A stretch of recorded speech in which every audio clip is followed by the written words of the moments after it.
ویسے تو بچوں کی زندگی کا ایک ایک لمحہ بہت اہم اور ضروری ہوتا ہے، قیمتی ترین ہوتا ہے، لیکن جو گولڈن پیریڈ ہوگا وہ پہلے 5 سال کہلائیں گے۔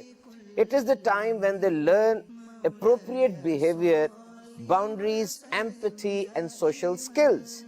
یہ وہ پیریڈ ہے، یہ وہ ان کی زندگی کا دور ہے جب وہ رویوں کو سیکھتے ہیں اور تجربات حاصل کرتے ہیں، یہ سیکھتے ہیں کہ کیا کرنا ہے کیا نہیں کرنا، اور سوشل سکلز یعنی معاشرے میں رہنے کے لیے جن باتوں کی ضرورت ہے ان چیزوں کو وہ سیکھتے ہیں۔ ایک سائیکالوجیکل ریسرچ کے مطابق 75% ڈیولپمنٹ اور لرننگ بچے کے پہلے 7 سال میں ہو جاتی ہے، یعنی پہلے 7 سال میں اس نے جو کور چیزیں ہوتی ہیں زندگی کی، کھانا پینا سونا، رشتہ داروں کے نام، رشتہ داروں کی پہچان، جاننے والوں کے نام، وہ سیکھ لیتا ہے اور پھر باقی ساری زندگی انہی کو ریپیٹ کرنے میں گزرتی ہے۔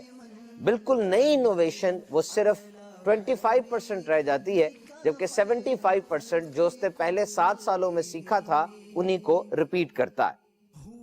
ڈاکٹر میڈلین پورٹ وڈ جو کہ ایجوکیشنل سائیکالوجسٹ ہیں، لکھتے ہیں کہ he seeing a significant change in language development and social skills at school age, and this is leading our new generation towards autism یعنی developmental disorder with variable severity۔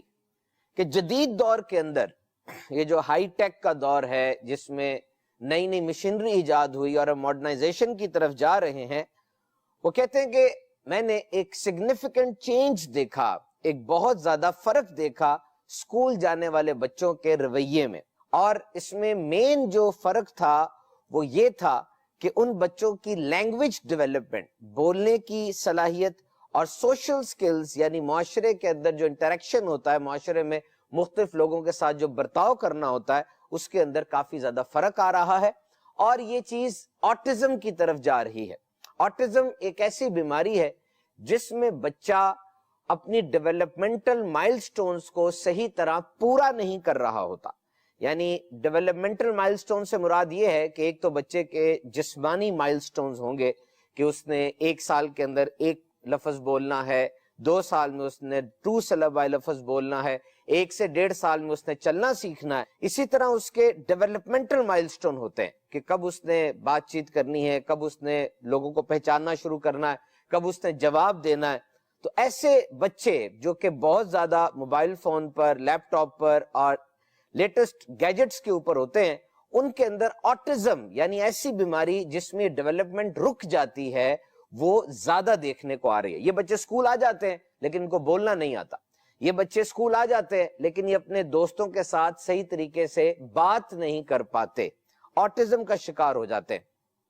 آج سے 20 سال پہلے 1500 میں سے 1 بچے کو یہ بیماری ہوتی تھی، اور آج ہر 63 میں سے 1 بچے کو یہ بیماری ہو رہی ہے۔ So this is something bad and this is something we all must look upon۔ اب یہاں پر عام طور پہ ماں باپ یہ سمجھتے ہیں کہ ہمارا بچہ اگر 2 گھنٹے آئی ٹی کی چیزوں کے سامنے بیٹھ جاتا ہے اور ان مشینوں کو چلا لیتا ہے تو وہ بڑا پڑھا لکھا بن گیا یا بڑا ہوشیار اور چلاک ہو گیا۔ No, this is not the case، کیونکہ یہ چیزیں روٹین کی ہوتی ہیں اور یہ چیزیں ایسی ڈیزائن کی جاتی ہیں جو کہ یوزر فرینڈلی ہوں اور بچہ اس کے اندر کھپتا چلا جائے۔ تو پہلے 5 سال کے تجربات بہت زیادہ میٹر کرتے ہیں مدنی چینل کے ناظرین۔ پہلے 5 سال میں بچے کی گروتھ بہت زیادہ ڈیولپ ہو رہی ہوتی ہے، اور ایک تو اس کے فزیکل مائلسٹون ہے یعنی rolling over, sitting up, crawling and walking, بچہ گھومتا ہے، اٹھ کے بیٹھ جاتا ہے، کرال کرتا ہے، چلنا شروع کرتا ہے، اور اسی طرح اس کے دماغی صلاحیتوں کی بھی ڈیولپمنٹ ہوتی ہے یعنی problem solving, increase sensory awareness and participation, یعنی وہ بچہ اپنی زندگی میں آنے والی مشکلات کو کس طرح حل کر رہا ہے اور اپنی زندگی میں آنے والے مسائل کو کس طرح دیکھ رہا ہے۔ مدنی چینل کے ناظرین یاد رکھیے، دنیا کی آبادی کا 20% اس وقت بچوں پر مشتمل ہے۔ Children are 20% of our population, but they are 100% our future۔ بچے ہماری آبادی کا 20% تو ہو سکتے ہیں لیکن یہ ہمارے مستقبل کا 100% ہے۔ And they are just like wet cement, always ready to accept